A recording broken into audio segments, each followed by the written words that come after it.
ఇన్ని రోజులు అనుకున్నాం విజయమ్మ గారు ఏంటి యూఎస్ వెళ్ళిపోయారు, ఏమీ చెప్పకుండా పిల్లలకి సపోర్ట్గా లేకుండా ఎవరికి సపోర్ట్ చేస్తారు, కూతురుకా కొడుకా అని అనేసి అందరం అనుకున్నాం. కానీ ఈవేళ పెద్ద షాక్ ఇచ్చింది. ఆవిడ దగ్గర ఉన్న మనసులో మాటను బయటకు చెప్పేసింది. ఎక్కడా కూడా తనకు కొడుకు గురించి ప్రస్తావించకుండా నేను వైఎస్ రాజశేఖర రెడ్డి గారి భార్యని, నా బిడ్డ షర్మిలను గెలిపించండి, రాజశేఖర్ లాగానే ప్రజలకు సేవ చేయాలనుకుంటుంది అని చెప్పేసి గెలిపించండి అని అనేసి ఆమె వీడియో చేసింది. నిజంగా చూసారా అండి, తల్లి మనసులో కూడా కొడుక్కి స్థానం లేదు అంటే వీళ్ళు ఎంత దుర్మార్గం పనులు చేస్తే ఆ తల్లికి అంత చిరాకు అనేది వేసిందో చూసారా. కుటుంబ సభ్యులు ఎవరైనా సరే వీళ్ళకి సపోర్ట్గా ఉన్నారా? అటు సునీతమ్మ కానీ, ఇటు షర్మిల సొంత చెల్లెలు షర్మిల కానీ, సుగనమ్మ కానీ, భారతిరెడ్డి ఆయన భార్య భారతిరెడ్డి తప్ప ఇంకా ఎవ్వరు వాళ్ళ కుటుంబ సభ్యులు ఆయనకు సపోర్ట్ లేరు. దీన్ని బట్టి ఏమైంది, ఇన్ని రోజులు అధికారంలో ఉన్నారని భయంతోనే కదా ఎవ్వరు కూడా బయటికి రాలేదు, వాళ్ళకి ఎవ్వరు కూడా సైలెంట్గా ఉన్నారు. అంటే కుటుంబ సభ్యులు కూడా భయపడ్డారు వీళ్ళు చేసే అరాచకాలకి. కాబట్టి ఈరోజు తల్లి ముసుగు కూడా బయటకు తీసేసింది. చూసారా, తల్లి మనసులో మాట కూడా చెప్పింది. ఏ తల్లికైనా బాధ ఉండొచ్చు, అటు కొడుకు కూతురు ఇద్దరూ సమానమే.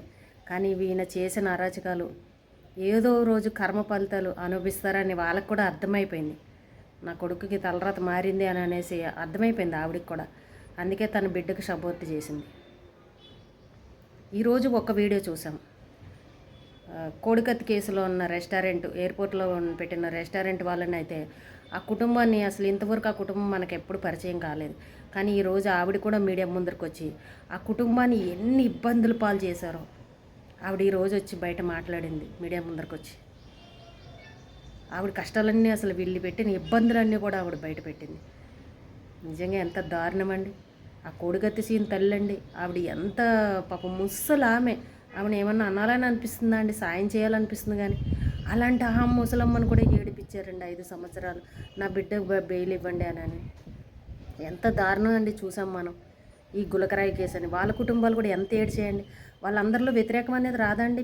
ఇప్పుడు వ్యతిరేకత రాదా? నిజంగా విజయమ్మ గారు శబాష్ అనిపించుకుంది. తన కొడుకు అన్యాయాలకు కూడా తను సపోర్ట్ చేస్తుందేమో మనం అందరం అనుకున్నాం. కానీ తన తల్లి కూడా కరెక్ట్గా చెప్పింది నిజంగా.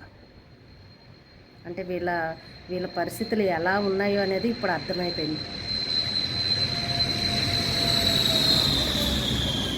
ఇంకా మన చేతిలోనే ఉందండి ఏదైనా సరే. ఇంకా వాళ్ళకి ముగింపు కార్డు అనేది పడిపోయింది. ఇంకా వీళ్ళ అరాచకాలు భరించలేకపోతున్నాము.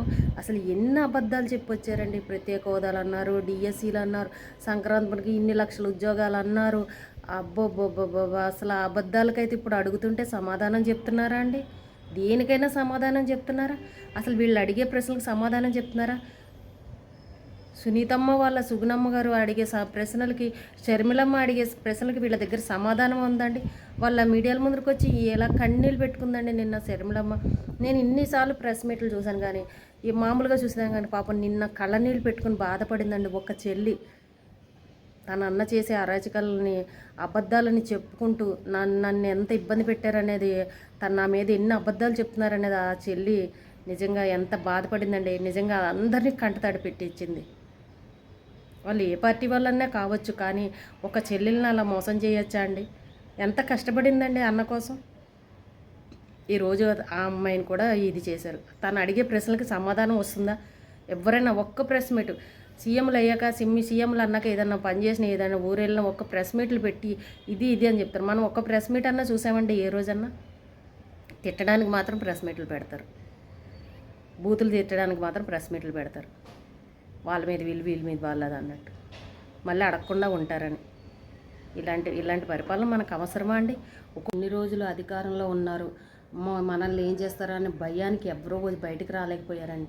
కానీ ఈ రోజున ప్రతి ఒక్కరు వచ్చి మా కుటుంబాన్ని ఎంత ఇలా చేశారు, మా కుటుంబానికి ఎన్ని బాధలు పెట్టారని ప్రతి ఒక్కరు మీడియా ముందుకు వచ్చి మాట్లాడుతున్నారండి. అసలు వీళ్ళండి మనుషుల ఎంత అధికారాలు కావాలన్నా, ఎంత రాజకీయాలు ఉన్నా కూడా ఈ రకంగా బాధ పెడతారా? అసలు మళ్ళీ గెలవాలనుకున్న వాళ్ళు ఎంత మంచితనంగా చేయాలండి. ఏంటో ఆ పథకాలు ఇచ్చేసాం, మాట్లాడితే పెన్షన్ ఇచ్చేసాము, ఆ అమ్మఒళ్ళు ఇచ్చేసాము అని ఆడవాళ్ళకి ఆ డబ్బులు ఇచ్చేసేసి మరిపిచ్చేస్తే మనకు డబ్బులు ఇచ్చేస్తే వేసేస్తారు ఓట్లు, మళ్ళీ మనం అధికారంలోకి వచ్చేయచ్చు అని అనుకుంటున్నారా? మీకు అలాగే అధికారం కావాలా? అంతే తప్ప అసలు ప్రజలకు సేవ చేద్దాం, మంచితనం తెప్పించుకుందామన్న ఆలోచన ఉన్న వాళ్ళైతే ఇలా చేస్తారండి? ఈరోజు మీ తల్లే మీ మీద వ్యతిరేకత అయ్యింది. ఇప్పుడు ఏం సమాధానం చెప్తారు ప్రజలకు? మీరు చెప్పగలరా? అందరూ సపోర్ట్ చేసి మాట్లాడుతున్నారు కదా, ఈ 2 రోజుల నుంచి ఎవరు రావట్లేదు, సైలెంట్ అయిపోయారు. ప్రతి ఒక్కరు సపోర్ట్ చేస్తున్నారు అంటున్నారు కదా. మాకే ఉంది మేమే మంచి పనులు చేసామని ప్రజలు మెచ్చుకుంటున్నారు అన్నారు కదా. మీ సొంత తల్లే మీకు అడ్డం తిరిగింది ఈరోజు. మీ సొంత తల్లికే మీరు నచ్చలేదు. ఈరోజు ప్రజలకు సమాధానం చెప్పగలరా? అలాగే ఆ శ్యామలమ్మ గురించి అయితే నిజంగా జబర్దస్త్ వాళ్ళు అయితే ఉతికి ఆరేస్తున్నారండి. ప్రతి ఒక్కరిని ఉతికి ఆరేస్తున్నారు నిజంగా చెప్పాలంటే. వాళ్ళకి రాజకీయాలు అలవాటు ఉన్నా లేకపోతే కరెక్ట్ పాయింట్లు అడుగుతున్నారు. అడిగే కరెక్ట్ పాయింట్కి సమాధానాలు అయితే లేవండి. వాళ్ళ చెల్లి ఎన్ని క్వశ్చన్స్ అడిగిందండి, ఆ సునీతమ్మ ఎన్ని ప్రశ్నలు అడుగుతుంది వాళ్ళ నాన్న గురించి.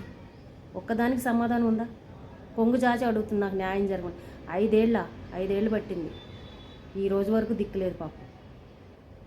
నిజంగా ఆ అమ్మాయి కోసమన్నా సరే మంచి ప్రభుత్వం వచ్చి ఆ అమ్మాయికి న్యాయం జరగాలి. సొంత చెల్లెలకే న్యాయం చేయలేనివాడు ప్రజలకి ఏం న్యాయం చేస్తాడని ప్రతి ఒక్కరు చెప్పుకుంటున్నారు. మీ కుటుంబం నుంచి మీ భార్య తప్ప మీకు ఎవ్వరూ సపోర్ట్ లేరు. ప్రజలు ఎందుకు సపోర్ట్ చేస్తారు? ఇప్పుడు పవన్ కళ్యాణ్ గారు ఉన్నారు, వాళ్ళ కుటుంబ సభ్యులు అందరూ వచ్చి ప్రచారానికి చేస్తున్నారు ఆయనకు సపోర్ట్గా. చంద్రబాబు నాయుడు గారు ఉన్నారు, వాళ్ళ ఫ్యామిలీ అందరూ సపోర్ట్ చేసుకుంటున్నారు. మరి మీ కుటుంబం ఏది? మీ తరపునేది? అక్కడ అర్థమవుతుంది కదా, ఇంకా వేరేగా ఏం చెప్పక్కర్లేదు కదా. భయపడ్డారు ఇన్ని రోజులు కూడా ప్రతి ఒక్కరు. చాలామంది కుటుంబాలు మీరు చేసే అరాచకాలకి, పాపం మీరు పెట్టిన ఇబ్బందులకి ప్రతి ఒక్కరు బాధపడ్డారు, భయపడ్డారు. అందుకే ఈరోజు మంచి పరిపాలన రావాలి, మంచి నాయకుడు రావాలని కోరుకుంటున్నారు ప్రతి ఒక్కరు కూడా.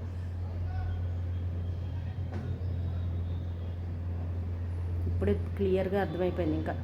ఇంకా ప్రచారం ముగిస్తున్న ఆ లాస్ట్ టైంలో మీ తల్లైన విజయమ్మ గారు ఎంత చక్కగా సమాధానం చెప్పారంటే నిజంగా ఆవిడకి నమస్కారం చేయాలి. పెద్ద ఆవిడైనా న్యాయంగా మాట్లాడారు. న్యాయం ఎక్కడుందనేది చూశారు, న్యాయం ఎక్కడుందనేది ఆలోచించారు. ఎవరికి న్యాయం జరగాలనేది కూడా ఆవిడ ఆలోచించారు. అందుకే ఆ వీడియో రిలీజ్ చేసి పంపించారు.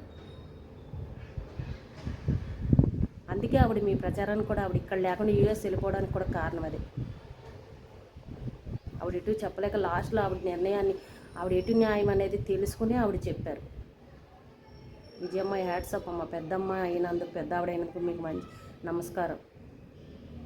మీ కొడుకు ఎటువంటి వాడు అనేది మీకే అర్థమైంది. తప్పకుండా మీ కూతురికి న్యాయం జరగాలని మేము కోరుకుంటున్నాం.